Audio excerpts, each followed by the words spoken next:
Hey friends, welcome to the Swing My Heart podcast with your host, Kristen, Nicole, and Hannah. Come join our porch swing conversations. filled with lots of faith, hope, and heart. Hey Postables, we are back with another episode, and today we have a very special guest on the podcast, our friend Simone. So Hello. Simone, we first wanted to ask you, when did you find SSD? I found SSD about a year and a half ago, right when the pandemic started. So yeah.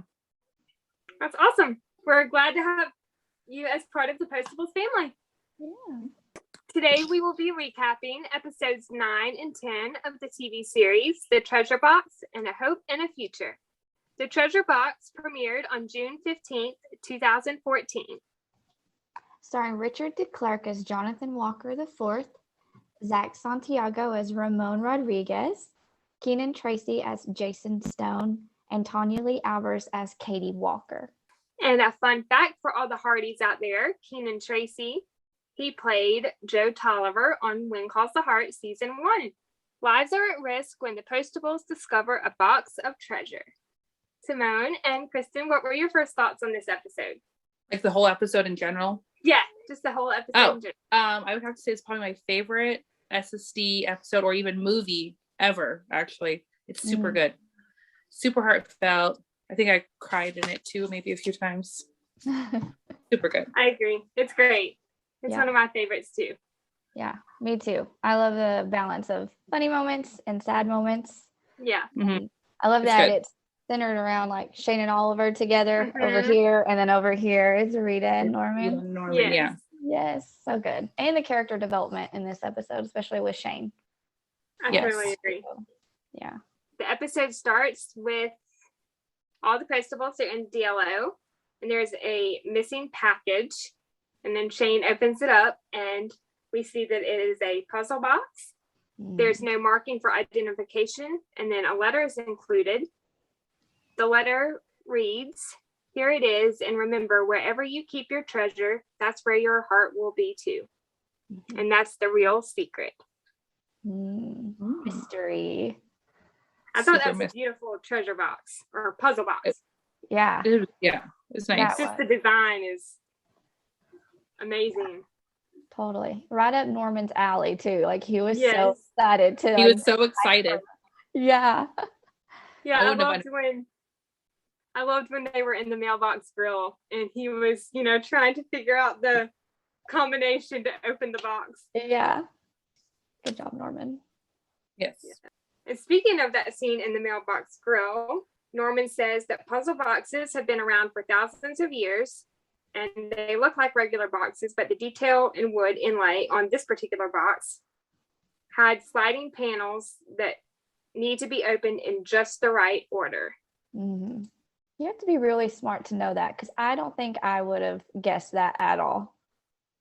I definitely would not have at all. No. We see that Norman eventually figures out the code, and then he finds the key to open the box, and then he opens the box, which I guess reveals another key Yeah. to a safe deposit box Mm-hmm. at a local bank, which we will find out which one, and we will find out which one very soon in the episode. Yeah. The next scene in the DLO, we hear about the opening night reception for the Miss Special Delivery pageant at 6 p.m. And I wrote this under, I believe it was funniest moments. The part when Rita is talking about Ramon being there and all the dancing, and then just the look on Shane and Oliver's face was hilarious. Yes. They both were like, oh, snap. Oh. Yep. Memories. Awkward. Shane and Oliver, they arrive at the bank. They're trying to get Jason's help with opening the safe deposit box. And then he eventually takes them down to the bank vault. And then Ryan, a young boy who's there with his mother and his siblings, he pulls the fire alarm, leaving Shane and Oliver and Jason locked in the bank vault. Oops. Ay, ay, ay. And she yells, no, no, no, no, no, no. Yeah. Shane's no, no, no, no. Is that the first time she says it? Can't remember if she said it in other episodes, but she might have said it once or twice before, but I can't remember for sure. Yeah, I can't remember either. I love that moment though. I have it as one of my favorite scenes. Like just imagining like the terror of that happening. There's no way I'd be able to remain calm. I would have been Shane in that moment. Like, get me out of here. Yes, I would be panicking. In the first few minutes, they're in the bank vault. We see Oliver write a letter to Holly, but Shane thinks it's his will. You know, Shane thinks that he's writing his will, but he tells her that he's just writing a letter to Holly. Although he doesn't say it's for Holly. He just... Right. He says he's having a moment of clarity or something like that. Yes. Shane and Oliver, they start to play the word game, and we hear that Oliver used to float on Boulder Creek on an inner tube in the summer when he was a kid. I thought that was a really fun fact. I liked. Yeah. And Shane's saying like, you were a kid? Yeah. I would like to see Oliver as a kid. Yeah, like, they should do that in an upcoming movie. Yeah, like a little flashback just to kind of see how he was. I think it'd be cool. Yeah, maybe at some point when they're starting to think about kids or like about to have their first child, maybe Oliver could be, you know, thinking back to his time as a kid. Yes, that'd be fun. They got the safe deposit box open, and it includes a ton of letters with no envelopes or return addresses. Mm-hmm. Yep. But we all wrapped up in a little ribbon too. They were well taken care of. So nice. Yeah. Yeah. After they open the safe deposit box and find all the letters, we start the reading of all the letters back and forth between Shane and Oliver. Some of the best scenes in the series, I think. Yes. Oh, yeah.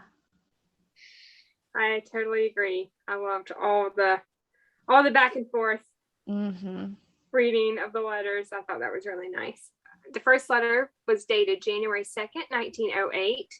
The letter writer addressed it as Dear Friend. The woman's name is Catherine. The writer talks about his happiest New Year's Eve. He had no intention of walking from Central Park all the way down to 42nd Street. They met in Times Square and watched the ball drop, and he is a great believer in the power of a letter to remind us of what lasts. And the letter writer is Jonathan from New York. The second letter was written February 4th, 1908, and it's from Catherine. She says that it's a year of first for her first trip to New York, her first date with a stranger, and her first kiss. They live far apart from each other, and she talks about how she'll never forget the hours they spent walking up Fifth Avenue, sipping tea at the plaza, and riding the carriage in the park, dancing under the stars. So romantic. It is. Definitely. And when she said dancing under the stars, it kind of reminded me of episode 6, The Future Me. Future Me. Yep. Yeah. Ellie and Bobby dancing under the stars at their wedding. Yes. The third letter from Jonathan was written February 25th, 1908. He works in the Flatiron Building. And Catherine spoke of a foundation of love for another and faith in something greater than oneself. And Jonathan wants to keep their conversation going, even if they can't keep dancing. I thought that was really sweet. Just the fact that he wants to keep in touch and keep writing to Catherine. The fourth letter was written March 17th, 1908. It's from Catherine. She doesn't believe in coincidence or fate. She believes their lives have purpose and meaning, and that it's no accident that they met or that they both work in triangular buildings. And she has taken a job at the Brown Palace Hotel in Denver. Yes. That was probably one of my favorite letters that they had written, or that Shane and Oliver read. The fifth letter, it doesn't give a date, but it mentions that Jonathan is a journalist, a sports writer who travels around the country writing about baseball. I loved that one too, just the banter about baseball. I thought that was really awesome. Yeah. Who doesn't love baseball? America's pastime. right? And Yes. now we call baseball. The sixth letter from Catherine.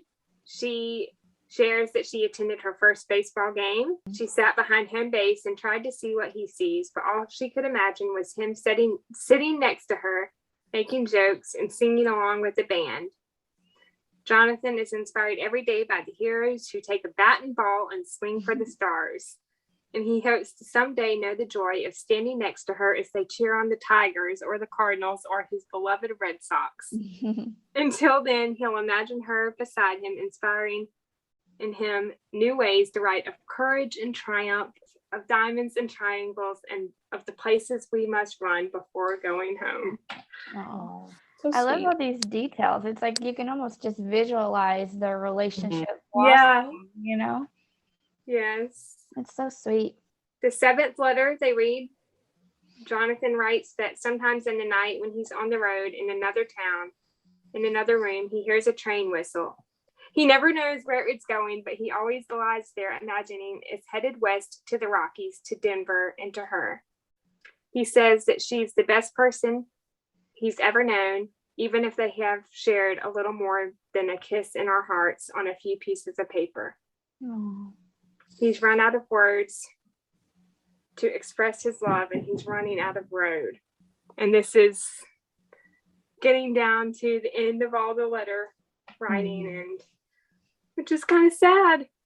Yeah, it is. The ninth letter was written December 20th, 1908. Jonathan and Catherine are engaged, and someone else writes to Jonathan informing him of her becoming ill with a rare form of pneumonia.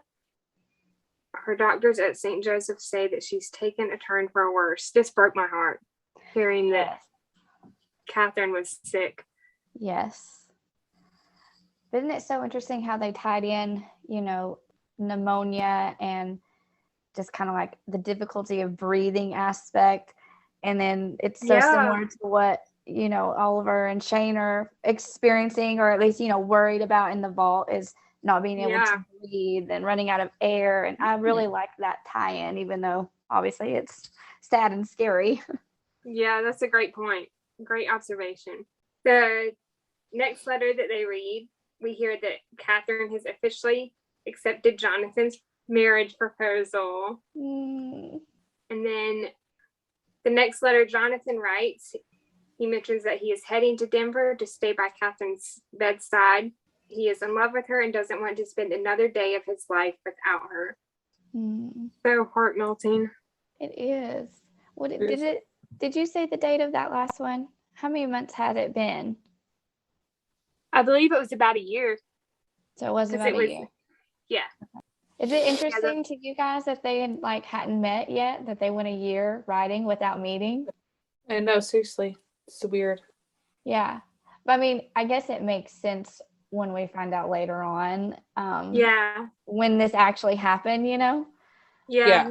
Because the letters don't really they date themselves, but they don't date themselves. Like everything that they have written in the letters. Yeah, it could totally be happening like present day. You know what I mean? Like being a sports writer and kissing, you know, New Year's Eve. Like that's just things that, you know, happen now. And so I think that was really cool the way that they did that, because when we find out when these were actually written, like it really gives you that shock, like, whoa, this was over 100 years ago. But you can't really tell when you're, you know, reading the letters. At first when it said 08, I was thinking that they meant 2008. Yeah. Which when you look back and you see the handwriting, you can kind of tell that handwriting is kind of old fashioned. I don't know. Yeah. So interesting. And maybe that's why they hadn't really visit each other in that year, because you know, it wasn't like they could just jump on an airplane and fly over. Yeah. That last letter that is read by Oliver, we hear that Jonathan's last name is Walker. I think I already mentioned that before a few minutes ago, but I'll go ahead and mention it again. Just in case. The bank vault is finally opened, and Rita, after her and Norman, you know, come to their rescue, she's talking on the phone with Shane and Oliver, and Norman's standing right next to her, and she's got the binder. Yeah. With, the emergency protocols or the, I guess, safety protocols. I'm not sure what exactly she said, but she says that the bank vault is climate controlled and there's plenty of air. And Yes. I wrote this under funniest moments, but Shane and Oliver's facial expression to Jason, like, really? Yeah. And then him getting it mixed up with the meat freezer at his old job. Uh-huh. Wow, that's so funny. So good. Oh my goodness. I love that. I love Jason's character. I feel like they were a little too harsh on him at some points because, I mean, he's just a kid, right? I mean, when you think about it, he's like 19, 20 years old. Yeah. He seemed like someone who didn't really have a whole lot of like work experience or life experience. Yeah. So I could see, maybe extending a little bit more grace towards him, but some of the things that he was doing and saying was absolutely cracking me up. Oh, it's so funny. Oh yeah. Especially listening to like his music and like trying to like sing along with it. Oh my gosh. Oh yeah, it is hilarious. Shane and Oliver, they delivered the letters to Jonathan Walker's great-grandson, Jonathan Walker IV, and his wife. Jonathan Walker IV said that his dad shipped the box to him and his wife just before he died, and it got lost in the mail. And then he got it from his dad when he got married, and he got it from Jonathan, who got it as a wedding gift from great-grandma Catherine. Oh, that's a lot of words. That is a mouthful. A lot of Jonathans. Yes. Yeah. But it's awesome that it's awesome that it's a family heirloom. It's just been passed down. Yeah. From generation to generation. Yeah. I would love to get something like that. Like, me too. It's a cool piece of history to have. Mm-hmm. In a way, I was kind of hoping that something like that would have been incorporated into the vows that we've made. Like Shane maybe giving Oliver a puzzle box with letters that she had written him. Yeah. That would be the other way around. That would be sweet. Maybe they could do that, if they decide to start a family, maybe that could be like a birth announcement or something, or a pregnancy announcement. Or maybe like an anniversary gift or something. Yeah, something like that. Totally. Yeah. Like we were just talking about with the puzzle box being handed down from generation to generation. The last plot point I have written down is that every Walker man since his great-grandfather has gotten the box, that key, and the message that the secret that true love lies somewhere in these letters. It does. It was so sweet. Very sweet. It came at a really great time for Jonathan and his wife because they were like fighting as they were fighting. Oliver were. Yeah. And her name is Katie, right? Isn't Katie a short, like, isn't that a nickname for Catherine also? I believe so, yeah. So that's kind of cool that he married a Katie. I don't know, obviously, if that, they don't say, but I thought that was cool. I didn't even think about that. That's a great observation. I didn't think that either. Yeah. I have a cousin named Katie, and it's short for Catherine. So I was like, oh, that's interesting. Yeah. Do we want to get into our favorite scenes from the episode? Yes. One of y'all can go first. It doesn't matter. Simone, you start off. I put for my favorite. Just the bank vault scenes. Them reading the letters. Yeah. Those probably my favorite. Like the super sweet, kind of like romantic in a way. Oh yeah. A little bit. It was by far my favorite. Yeah. So that's my favorite scenes. They were getting googly eyed. Yeah. They were. I just love that. They were looking at each other with like just like this fondness, like, and love, especially in the word game. Let's see, what was it? I have it under funniest moments when she says car and then he says berater. Shane says that's a Norman answer, and Oliver just looks at her and puts his hand on his cheek like. Yeah. So cute. Yeah. I love that too. That was a good one. I loved Rita introducing Norman to Ramon as "This is my Norman." I wrote that down too. So sweet. I know, that was so sweet.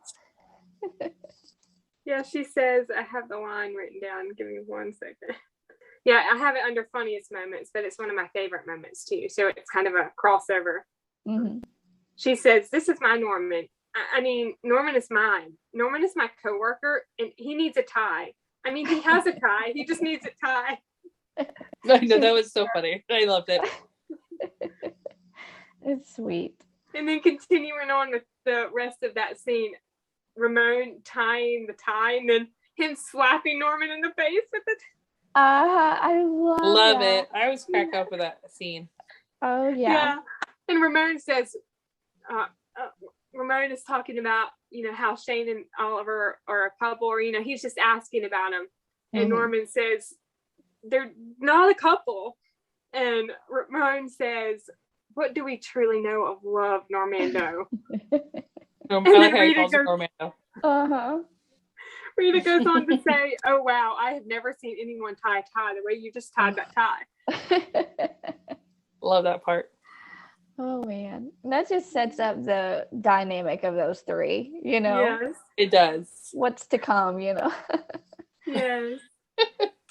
I'm so glad they added Zach on the show. I'm so glad. I love Zach. He's awesome. Yeah. Mm-hmm. Love Zach. Another one of my favorites. Oh, go ahead. This isn't really a scene. It's just this isn't a scene. It's just a line from Oliver in the first scene. And Shane is talking about, accolades. And Oliver says, our work cannot be measured by accolades, Miss McInerney, but rather the satisfaction of those we serve. Mm-hmm. I wrote that under lessons learned. That's a good one. Yeah, I did too. And his him quoting Martin Luther King Jr. about street sweepers. Yep, I wrote that one down too. Yeah, I wrote that one down too. See some of my favorite quotes from all the bank vault scenes. All that mankind can build with steel and glass and stone can never compare to a life built on a foundation of love for another and faith in something greater than oneself. Two of anything is always stronger with the third. A cord of 3 strands is never broken. A building of 3 corners can withstand the winds, and 2 hearts joined by a greater one can withstand anything. So sweet. Mm-hmm. And then the last one I have written down for the bank vault scenes is from Catherine, but Shane is reading the letter. There is nothing crazy about falling in love, even when something tells you against all common sense that you have met the one you've been waiting for all your life. And then Oliver echoes that, and he's like, all my life. Mm-hmm. Hint, hint. Hello. And then I let you go. Why did I let you go? Yeah. Why did I let you go? Oh, man. I know, that's so sweet. Oh, yeah. And that kind of, in a way, that why did I let you go scene could be a call forward to the road less traveled when Oliver says, I'm not letting go. Aw, that's cool. I didn't think about it that. And then also the vows we had made with Shane saying, I'm going to hold on. Yeah. I mean, not the same words, but the same, I don't know what the word, the same idea. Sentiment, yeah. Yeah, the same sentiment. Yeah. Rita advancing to the next round of the pageant. Yes. Before they figure out that Shane and Oliver are locked in the bank vault. Yeah. Even though she leaves, just, hearing Ramon call her name for the next round was awesome. Yeah. Oh, I just forgot. There were 2 more scenes from the bank vault I didn't mention. The line from Oliver when he says, the road ends where you are, dear friend, dear lady, my love, will you marry me? Oh, I know. It was so sweet. Yes, I have that one too. The way that he doesn't break eye contact with Shane as he's asking that. Oh my gosh. I know, seriously. Did y'all notice that Shane's reaction to that was it was almost like a real it was almost the same. She almost had the same reaction she did in the actual proposal. Like if you watch the scenes back to back, her facial expression is almost the same exact. Yes. Ooh. The last one I have is Oliver comforting Shane when she's trying to find the letters. Yes. And, she's So panicking. sweet. That's an intense scene. Yes. I think I wrote that under So good. tear-worthy moments too, but Me too, yeah. just the whole dialogue. He says, "It's okay." And then Shane says, "I'm so scared." Oliver, "I know." Shane says, "I don't know how to pray, Oliver. You do." Mm-hmm. And then he says, "It's okay." And then she says, "Please." And then Oliver says, "I already have." And he's Yeah. like, "Come here." So sweet. That's so good. And And he that's what, pulls her into a hug. oh, I know. Oh man. He's so good to her. I love it. Yes. And I love that she asked him to pray twice in this episode. And that just kind of shows her, like, her character development. Yeah. With faith and trust, and Yeah. ask Oliver to pray, admitting like she doesn't know how. And I Yeah. really love that. Yeah, she says it at the end too. Mhm, When yeah. Rita is trying to remember the Oh, yeah, answer to the question. he holds his hand. Yeah. Yeah, she's like, "Do that thing you do." It's so funny. Oh yeah. And then she takes Norman's hand, and Norman's facial expression. He's like, "I don't know what to do." priceless. I love it though. Norman's like freaking out. He's like, "I don't know what I'm supposed to be doing." Uh-huh. Yes. The quote from Martin Luther King that you had already mentioned, Kristen. "If a man is called to be a street sweeper, he should sweep streets so well that all the hosts of heaven and earth shall pause and say, 'Here lived a great sweeper who did his job well.'" Mm-hmm. Great advice to give to Jason too. Yes. Oh, Jason. Yeah. Shane and Oliver delivering the puzzle box and love letters to Jonathan Walker the fourth and his wife. Mm-hmm. And then just the looks between Shane and Oliver as they're, talking to him. I thought that was really, or talking to them. Sorry. Mm-hmm. That was really sweet. Yeah. And I love that Oliver suggests that they read them out loud to each other. Together. And Shane and Oliver just kind of look at each other. Yeah. The last favorite moment I have on my list is just Shane, Oliver, and Norman supporting Rita at the special delivery pageant. Aww. And then Rita winning the crown. Yes. They're such good friends. Yes. They're so. They are. What a family. Yes. I love how happy and excited Oliver is. He's just, like beaming with pride. Yeah. Yeah. And, singing along to the song as he's so cute. Oh, yeah. Do y'all have any funny moments or lines that we haven't already mentioned? Oh, my favorite funny thing is what is it? Oh, Oliver and Shane are talking to Jason about like when the bank, the vault locks, and like, they're trying to figure out like how long of air or whatever they have to do. Yeah. And they're Shane says, "Okay, Jason, I want you to remember all the way back to last week." Yeah. I always crack up at that line, and it's so funny because like Shane and Oliver, like you can just see Oliver starts talking to him first, but then like Oliver's getting annoyed, so Shane kind of takes over. Yeah. It's super funny. Yeah, it was so funny. I love how, is it Oliver that walks up to him first? I think so. Yes. Yeah. Yeah. When Oliver walks up to him, Jason's like, "Hey, what's shaking?" Like we didn't get locked in a bank vault. Yeah. He is so chill. Oh. And then they're talking back and forth. Possibly too chill, especially being locked in a big vault. Yeah. Exactly. Yeah. And then after that line, you just mentioned Simone. Oliver says there are 3 of us breathing, and then Shane says that's debatable. That's debatable. Uh-huh. I thought that was funny too. Yes. So good.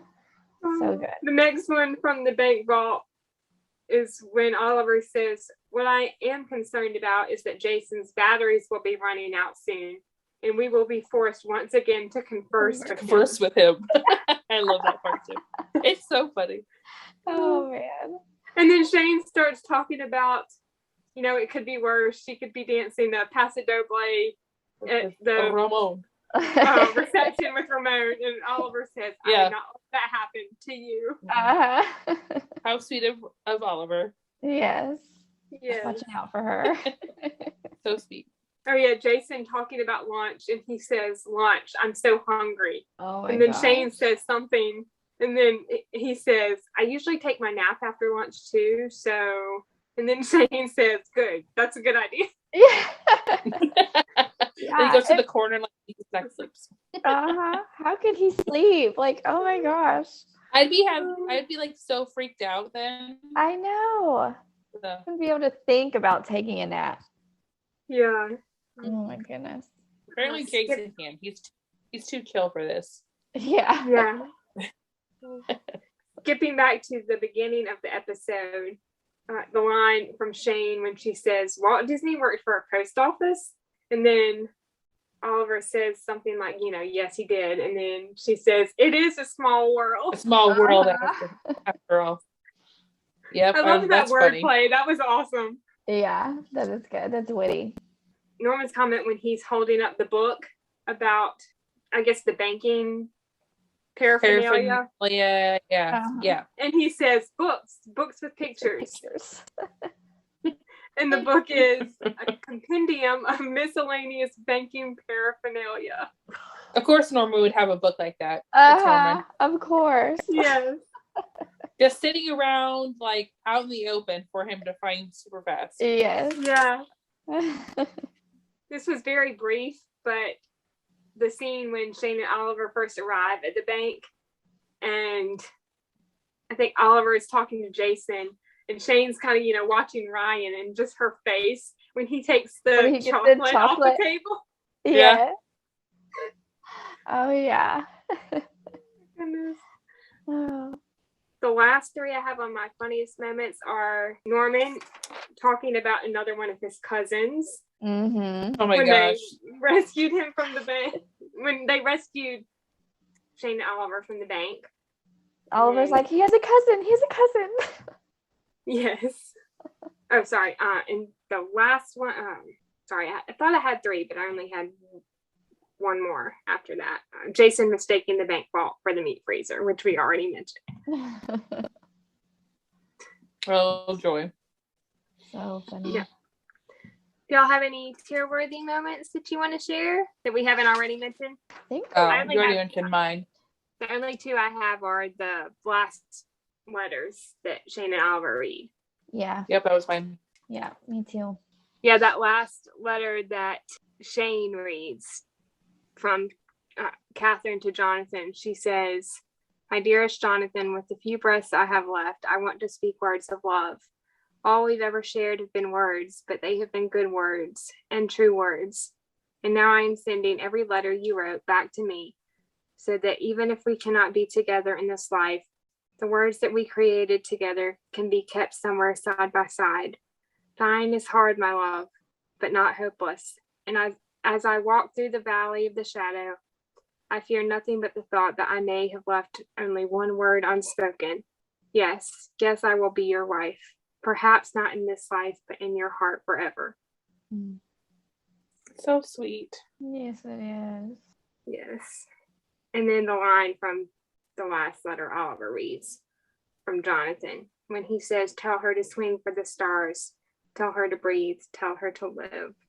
And Shane breaks down. I think that's what Oh, got yeah. I always break down at that moment. Yes. Do we want to share the lessons that we learned from this episode? I put, don't take anything for granted, especially time.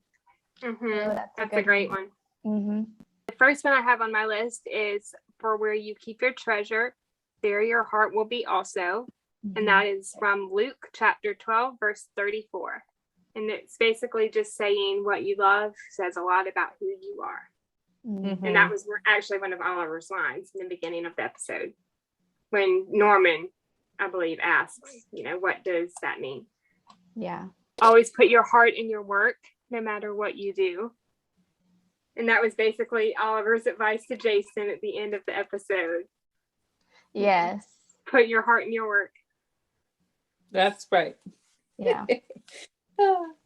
Work ought not to be measured by accolades. Mm-hmm. You never can tell what the day will bring. A cord of 3 strands cannot easily be broken. Mm-hmm. There's nothing crazy about falling in love, even when something tells you against all common sense that you have met the one you've been waiting for all your life. That's a good one. Yeah. Friends don't leave friends in bank vaults. Yes, I wrote that one down too. Oh, that is a very good one. We don't leave each other. I love that. I guess basically that's just saying, always be there for your friends Mm-hmm. and family too, of course. Of course. The last one I have on my list is love letters should be read aloud together, which we already mentioned. No, that's a good one. Do we want to get into the trivia for this episode? Yes. Who wants to go first? Do y'all want me to go first, or do one of y'all want to go first? You can go first, Nicole. Okay. My first question is, what was the first year of the Pony Express? A, 1891, B, 1860, C, 1855, or D, 1872? Ooh, B. My guess is B, 1860. that was Yes. going to be my guess too. Ding, ding, ding, ding, ding. Woohoo! I thought it was 1860, but I couldn't remember. Yeah. When was the Mountain High Bank founded? A, 1897, B, 1885, C, 1909, or D, 1900? A? Yes, 1897. Ooh, Ding, ding, that's ding. what I thought too. It's just a guess. What is the safe deposit box number? A, Oh. 320, B, 150, C, 471, or D, 500? C. C. Yes. Ding, ding, ding, I ding, ding. wrote that down. I had that one written down actually. Yeah. Yes. What color is Jonathan IV and his wife's home? A, white, B, gray, C, blue, or D, green? I'm gonna guess C, blue. I have no idea. I was gonna guess blue too. I don't know. Is No. it white? It's gray. Gray. Okay. Oh, Is it a I'm dark glad you gray? noticed that, and I did not. It's like a dark gray. Okay. I think I Okay. remember that now. Oh my goodness. My last question is, what year were Jonathan and Catherine married? A, 1910, B, 1912, C, 1909, or D, 1908? D? Does it say it? I thought it was. It's D, 1908. Oh, did they get married in 1908? No, Yeah. they met in 1908. I thought they got married in 1909 or 1910. Those are only say. I thought. Yeah, I think Katie Does says it say? The article that Shane was reading says 1908 when the ball dropped on New Year's That's Eve. when they met. yeah. Or That's was when it- they met, but they don't say when they got married because at the end, I think Katie says like they got married in 1909 or 1910. They didn't like say the year. Oh, yes, sorry, you're right. Mhm. My mistake. Technicality. Do they? It's all right. Good job, Simone. That's good. I just watched it last night, so Still Fresh fresh on the brain. brain. Yeah. Yes. yes. My apologies, Postables. I got one wrong. It all happens to the best of us. Yeah. What did Rita want in the bank box? A, money, B, diamonds, or C, jewelry? B. Diamonds. Yep. Yeah. Okay. Oh yeah, I would want diamonds Yeah, too. for sure. Ooh. What year did Martha Washington's stamp come out? Is it A, 1902, B, 1917, or C, 1896? I A. think it's 1902. Yep, good job, guys. Ooh. So you get to pay attention. There you go. What color was Rita's dress in the pageant at the end? Is it A, blue, B, yellow, or C, pink? Is it pink? I was gonna say pink. It is pink. Yeah, it was pink. Okay. Yay! Yep. Yay. I had to think of something like, oh, it's not so obvious, but Yeah, like, those are good. you paid attention. Yeah. Those are great. All right, we're ready for you. So good. Okay, now I think you've already said all of mine, but I'll ask anyways. What is on Norman's tie at the special delivery pageant? Is it A, tiny envelopes, B, tiny stamps, or C, tiny mailboxes? Oh, I think it's envelopes, but I'm not sure. I thought it was mailboxes. It's mailboxes. Oh, good job, Simone. Because I remember like Ramon saying, "Look, it's little tiny mailboxes," as he's like stacking them. That's right. Yes. Yeah. Yes. Okay. What time does opening night reception start? Is it A, 5 o'clock, B, 6 o'clock, or C, 7 o'clock? 6 o'clock. It was 6 o'clock. Yeah. Yes. Good. And then what is the date of the first letter read? Is it A, January 3rd, B, January 2nd, or C, January 4th? C, January 4th. Yes, I think. It's January Yeah, 2nd. Oh, Man, I really thought it was the 4th. I was like, man, I can't remember what day it said. Man, he went really fast though. Then Yeah, like the day after. I should have known that. Now. Must have been a good known kiss. that. I was saying I should have known that because I read the. Oh yeah, you read it. Yeah. You did, right? You did say the dates too. You did. That's all right. Oh goodness. Good job, guys. Yes, good job. On to A Hope in the Future.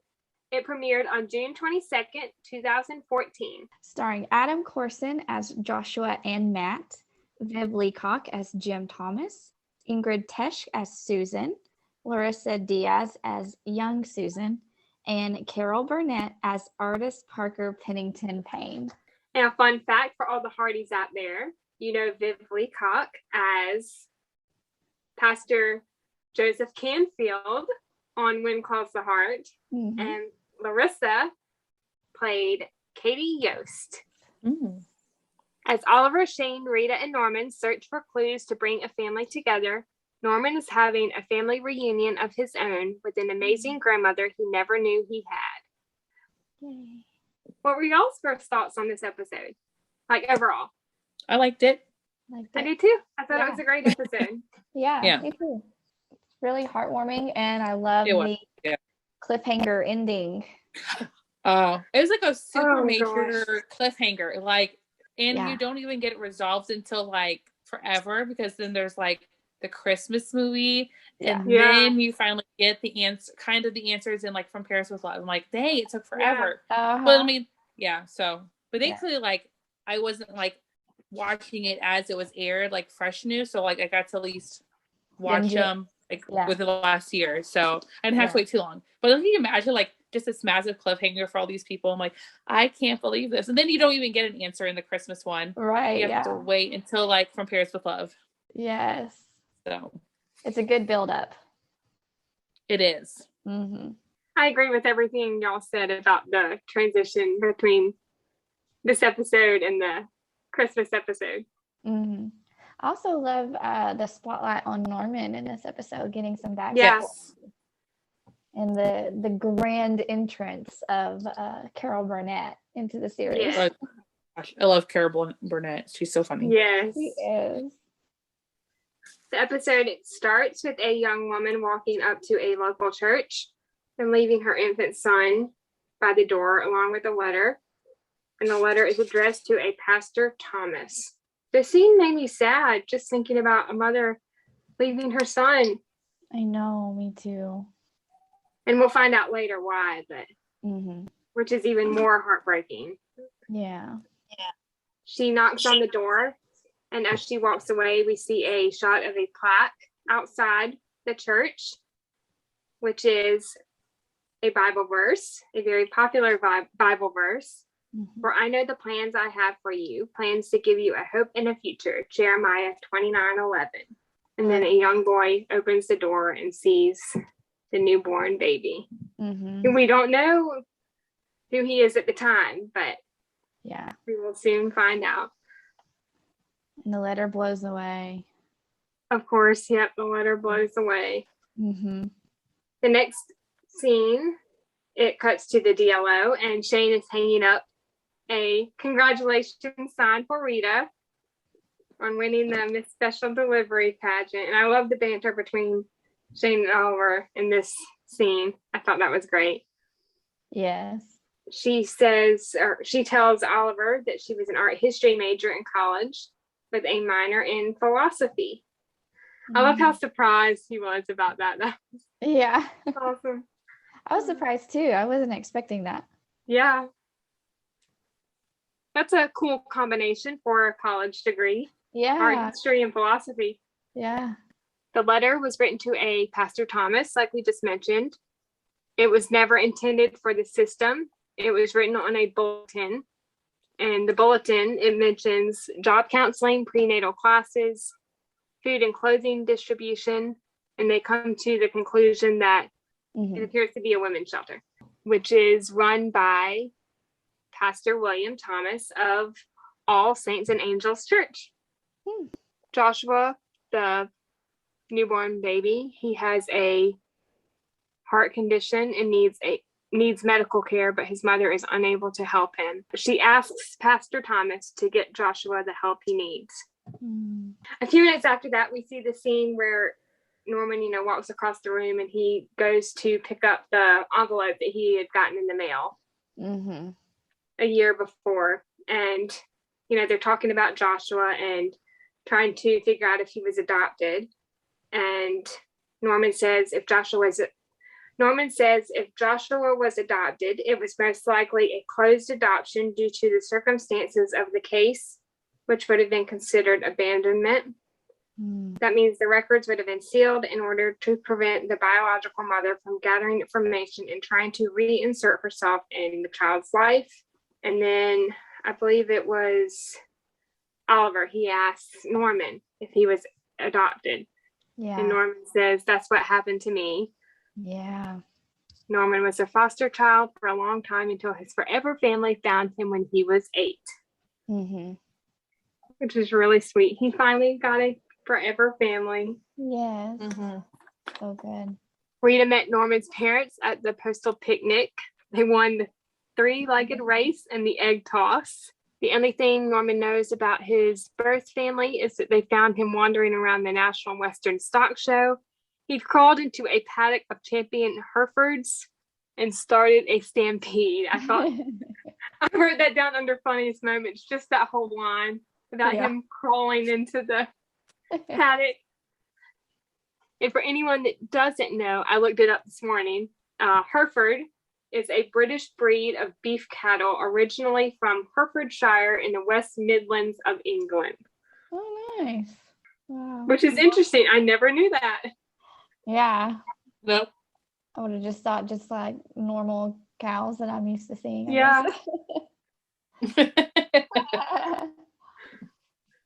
When he turned 16, his parents encouraged him to sign up for the National Adoption Registry. Nothing came of it right away, but about a year ago, he got something in the mail, but he wasn't ready to open it because he thought that, whoever was in the letter didn't want him, which broke my heart. I know. Not feeling worthy. Yeah. And of course, we know Norman, so it's like, how could someone not want Norman? I know. How could someone not love Norman? Yeah. Norman has a grandmother, and she really wants to meet him. Her name is Ardis Parker Pennington Payne. As we mentioned in the intro, she is currently in Papua New Guinea, but is taking the next flight to Denver to meet Norman. Yeah. And this was the scene when they were first going into the women's shelter to meet Pastor William Thomas. But unfortunately, Pastor William Thomas passed away. So his son, Pastor Jim Thomas, is now running the women's shelter. Jim is the one who actually found Joshua, and he was 6 years old at the time, which would make that 32 years ago. So Joshua is about 32. Yeah. Child Services got his heart issues addressed, and he wound up at a local adoption agency, but they didn't hear anything after that. And then Shane and Jim, Jim Thomas, takes Shane back to his office to get the information she needs to, I guess, contact the adoption agency. Mhm. And the lawyer for the adoption agency says that they are going to contact Joshua, giving him the contact information he needs. Mhm. Joshua contacted Shane and wants to set up a meeting for the following day. Joshua is a doctor at Denver Mercy Hospital, and we later find out that he is a heart surgeon, Mhm. which is really awesome. Yeah, it's really cool. Thinking about, he has a heart condition, but yet he's helping other people with their hearts. Mhm. Ardis never knew Norman's father, but she knew his mother, Judith. Ardis blamed herself for Judith's death, and she says that, if only she had been around more, maybe Judith would still be alive. Yeah. What were your thoughts on that? What did y'all think the cause of her death could have been? I know that they didn't mention it, but I'm just curious to see what y'all's thoughts would be. Mine was, I was thinking like a drug overdose. Yeah. That's, that's kind of what I thought too. Me too. I thought maybe she, took her own life, or she became addicted to something and, ended up. When Ardis said, if only she had been around more, that's immediately what I thought. Yeah. So sad. Mm-hmm. Yeah. Norman's favorite place is his desk in the DLO, which is right across from Rita's. That was a really sweet moment. Oh, yes. Out of all the places Norman could have picked, he picked I his desk across from Rita's. know. Joshua has a twin brother, Matt Jacobs, and he coaches the girls' soccer team who won the state championship last year. Mm-hmm. What was it you said? I Sorry, said I plot didn't- twist. Oh yeah, plot twist. Yeah. They look exactly alike. Susan, their mother, she was 19 when they were born. And this is the scene when Oliver and Norman, go to her house where Matt is also living. And they have the conversation about Joshua and the letter. Mm-hmm. Ardis is the honorary queen of a Biami village. Oliver still hasn't mailed his letter to Holly. Mm-hmm. And then I wrote in parentheses why and what is he afraid of, as Shane asks him. Yes. What do y'all think about that? I think that's a I loaded know that's question. like a big, That's a a loaded big- question. yeah, big discussion topic. That's a huge discussion topic. Yeah. What are y'all's thoughts? Like why he Why hadn't he- known it? I think that he knows that he has feelings for Shane, and once he sends that letter and Holly responds, he's going to have to make a decision based on Holly's decision, based on her response, and maybe he's just not ready for that, because as we know, Oliver's a gentleman. He's not going to Yes. do anything sketchy until things are settled with Holly, whether Yes. that they stay together and work on their marriage, which maybe that's what he's afraid of. Maybe he deep down he just knows that him and Holly aren't supposed to be together and he needs to be, with Shane. Or Holly says, sorry, I don't want to, stay married. And obviously that's heartbreaking too, regardless if, whatever's going on with them. Still, divorce is never fun. So I think he's just scared of a lot of things. It's a lot on the line putting that letter out there. Yeah. My thought is that he has already fallen in love with Shane, as we know from vows. He was basically in love with her from the moment they met. Mm-hmm.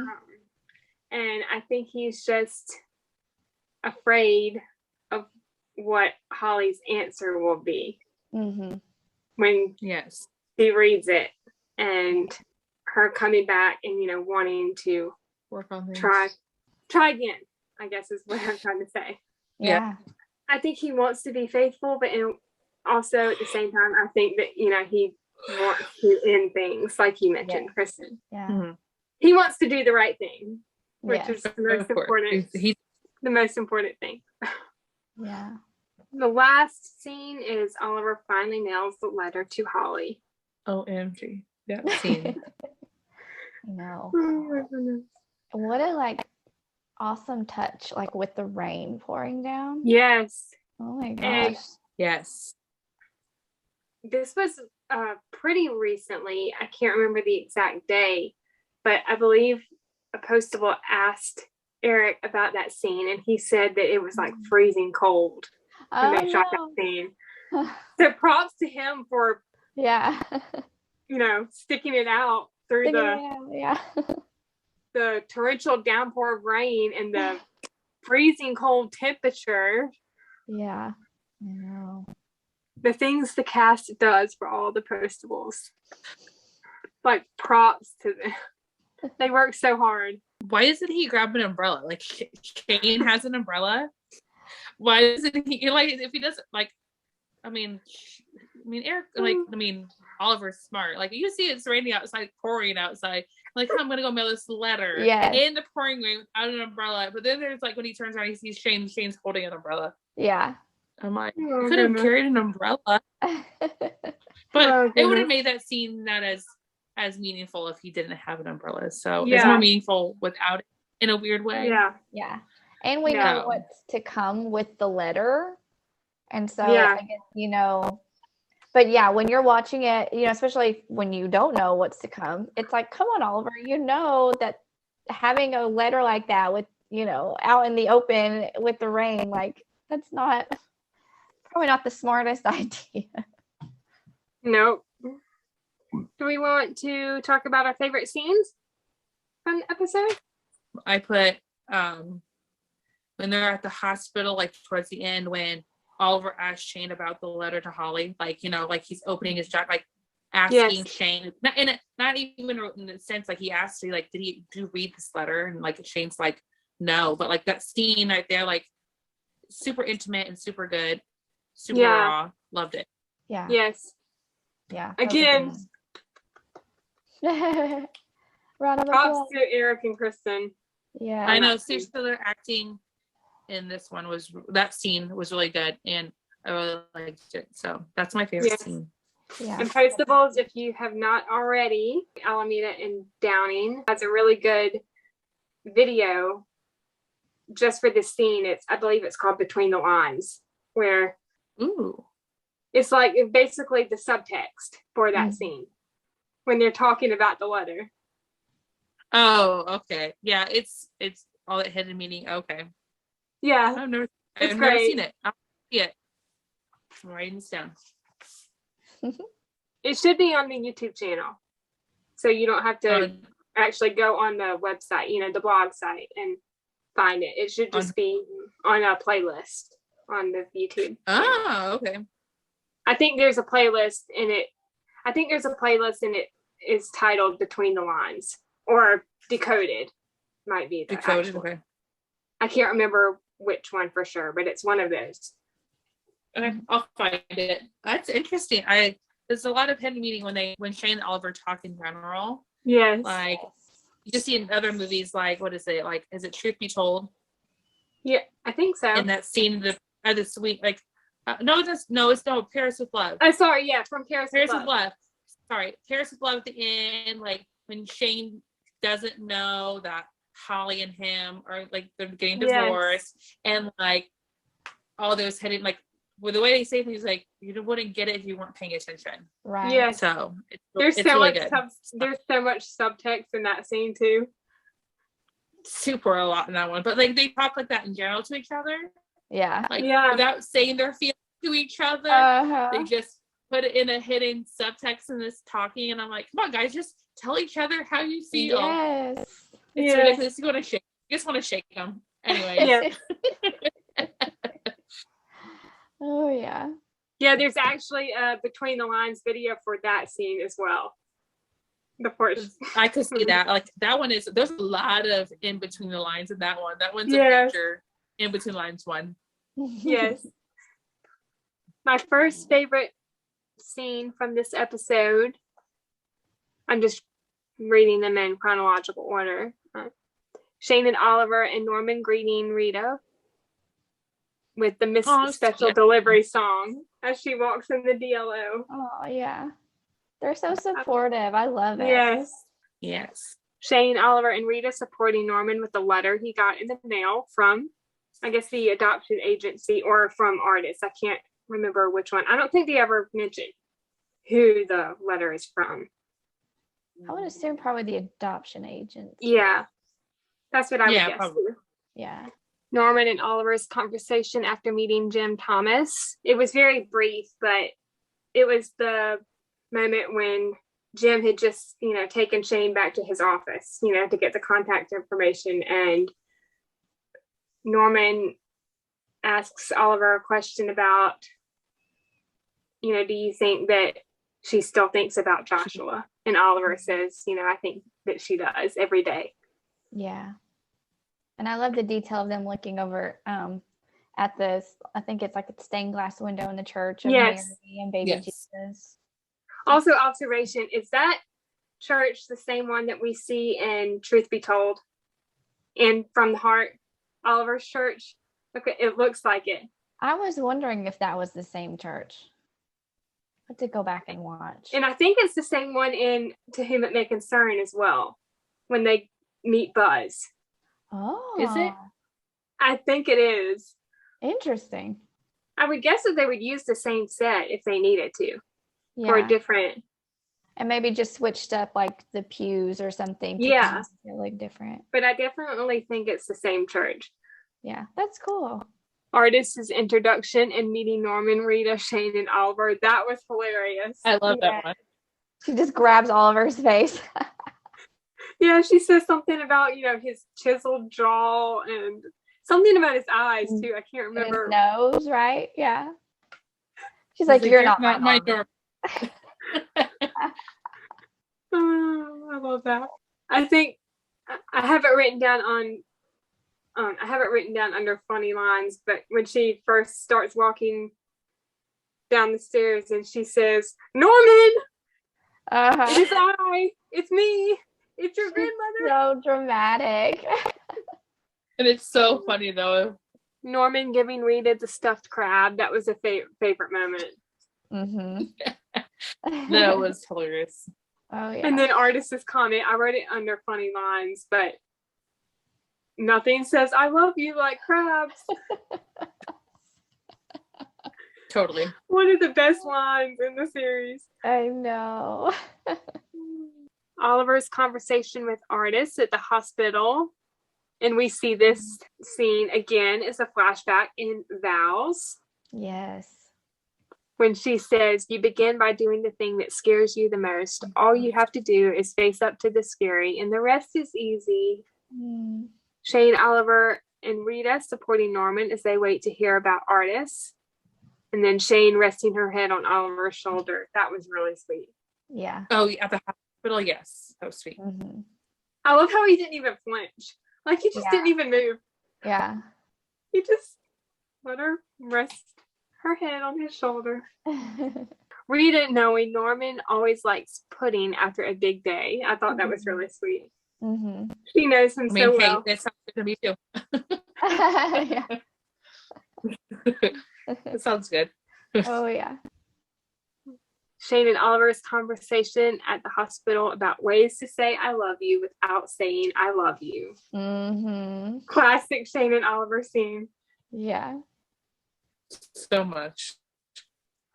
I have one of the lines written down when Oliver says, Shane says something about, do they think they'll ever tell each other how they really feel? And she's talking about Rita and Norman.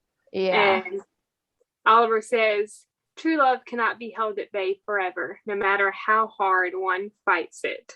Mm-hmm. Talking about them too. Yes. Uh-huh. Mm-hmm. Again with the subtext. Again. So much subtext.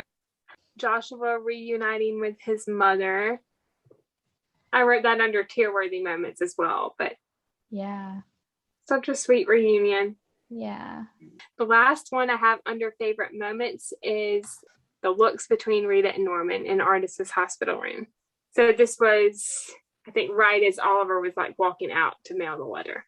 So this was right at the end. Do we want to share our funniest moments and lines that we haven't already mentioned? Let's see. I mean, you already mentioned funny things, so yeah. Says nothing says I love you like crabs. Yeah. My favorite. It was seriously, it was my favorite. Or like even like my favorite other funny scene you've already mentioned too, like when Norman's grandma comes down the stairs and at the mailbox grill. I have to say though, like I was thinking like this last night, like it was awfully fast she got there from Papua New Guinea, and like Papua New Guinea is by Indonesia. So like the fact that they were like the same day and it's like lunchtime, they're just casually still waiting. I'm like, she's like, you think about it, like she had to get ticket. You still have to wait like at the airport for a couple hours. Like a flight from Indonesia, that's probably like they're like what? Almost a day ahead of us. Yeah. But like, how does that even work? I know it's TV, but it drove me crazy. It drove me crazy. That's a good point. Like that was a really fast flight. I was thinking that too. Like that's really fast. Yeah, I guess when you're royalty like she is, you can just zoom on over. Maybe a private jet. Yeah, there you go. That's a super fast private jet. Even with the private jet, that would take even longer. Yeah, that would take a long time. Yeah, that's a really good point. The Postible's be crazy.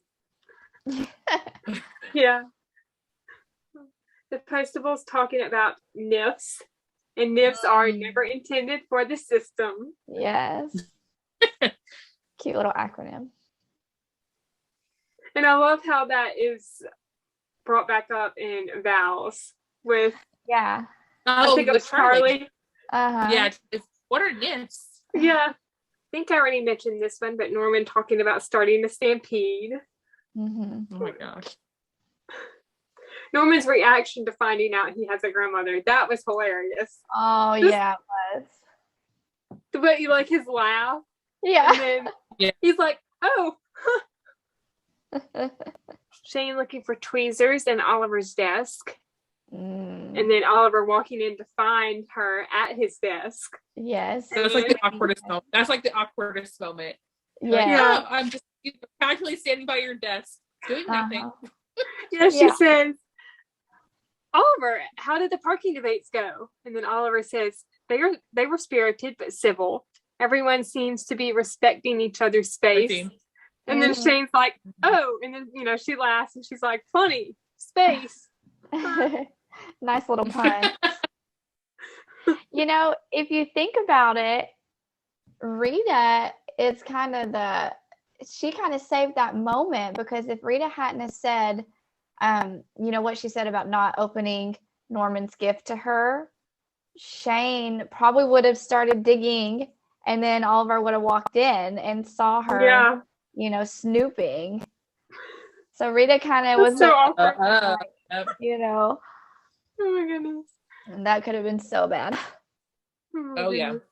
Ardis in the overnight mail bin, that was hilarious. Oh, I love that. I love that part Norman too. rolling her in the overnight bin.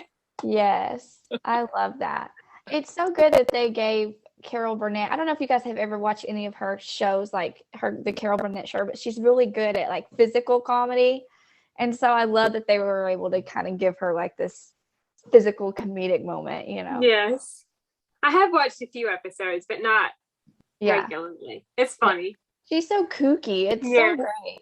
It's innocent, comedy. Like you don't have to, there's no swear words. There's no, it's just innocent fun. Yeah.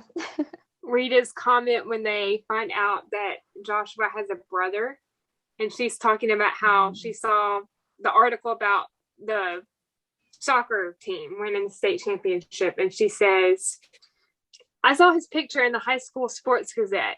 The article was When Cheerleaders Attack. I thought that was funny too. Yeah. Ardis telling Joshua the story about the triplets she met on the Orient Express. Oh, that was funny too. Mm-hmm. And then, she's starting to fall asleep from the sedative that Joshua gives her. Yeah. And, Norman's just like panicking, like, what's going on? Oh, yeah. Yeah, that made me sad, but Yeah, he was worried about her. yeah. He loves her. Ardis's comment as they're rolling her down to the surgery room, and she says, Norman Dorman, approach. Yes. I love And then that. she says, you are my sliver of light. That was really sweet. So Such a sweet. moment. Yeah. Nat and Joshua's reunion, that was kind of funny. Just when they turn around and see each other for the first time. Like together. Yeah. Like, what? Uh-huh. Do we want to talk about the most tear-worthy moments that we haven't already mentioned? I think we already mentioned the ones, all the ones I was Yeah, I think we mentioned pretty much all of them. I just have the opening scene, Oliver reading the letter that Joshua's mother had written to Pastor Thomas. Norman talking about the letter and, him thinking that he wasn't wanted, which we already mentioned. Yeah. Shane and Oliver meeting Joshua at the hospital. That broke my heart a little bit. Mm-hmm. When Joshua says, I appreciate you stopping by, but that letter means nothing. I have a mother, the one who loved me, not the one that threw me away. It was so sad. It was sad. Yeah. I wonder, too, what was going on in Shane and Oliver's mind, because they had basically gone through the same thing. Yeah. Abandonment. Yeah. Although they still had, one parent in the picture, but still heartbreaking. Yeah. Right. The second scene in the mine with Ardis and Norman when they're talking about his mother. Yes. Really Yeah. tear-jerking. We mentioned this one about Oliver and Norman's conversation with Matt and Susan about Joshua. Oliver and Norman arriving at the hospital to see Ardis. Norman's comment kind of got me teary-eyed. He said, I can't find her and lose her all in 2 days. Yeah. Yes. And Shane and Oliver talking about the letter, which we already mentioned. And he says, I'm not afraid to mail this letter. And then she says, then what are you afraid of? And you can see the tears in her eyes, too. Yeah. Yes, you can. It's so, good. Yeah, she's real emotional. Yeah. And then when Oliver walks away and starts talking to Susan, you can kind of see her put her hand over her mouth, like, what just happened? Mm-hmm. Joshua reuniting with his mother, which I already mentioned as well. And then Shane seeing Oliver mail his letter to Holly. And then the looks between them. Mm-hmm. Do we want to talk about the lessons that we learned from this episode? I couldn't come up with anything, so that's completely okay. Yeah, that's fine. Okay. I just wrote the Jeremiah 29:11. God knows the plans for us, plans to prosper us, not to harm us, plans to give us a hope and a future. I wrote, no matter how dark it gets, light will always find a way in. Life is too short to leave anything important unsaid. Yes. Yes. Norman. And then, of course, Oliver's quote of true love cannot be held at bay forever, no matter how hard one fights it. Yeah. Yes. I have the first lesson I have written down is if you're not going somewhere, you're going nowhere. That was from Ardis. I like that one. Yeah, that's good. No matter how dark it gets, light will always find a way in. I think you just mentioned that one, Kristen, but I thought I'd mention it. Saying I love you without actually saying I love you. So just actions speak louder than words is what I took from that. That's good. The last one I have written down is when you need a little crazy, you start by doing the thing that scares you the most. Once you face up to the scary, the rest is easy. Oh, I like that one. Me too. We have some trivia for all the postables out there. Do y'all want to go first? Do one of y'all want to go first, or do you want me to go first? I'll go first. Yeah. Okay. So my first one is, what did Rita need to get Norman from the cafeteria? A, Jell-O, B, pudding, or C, yogurt? Pudding. Yeah, pudding. The second one is, what was Shane looking for when Oliver walks back into the DLO? Is it A, a letter opener, B, batteries, or C, tweezers? Tweezers. Yeah.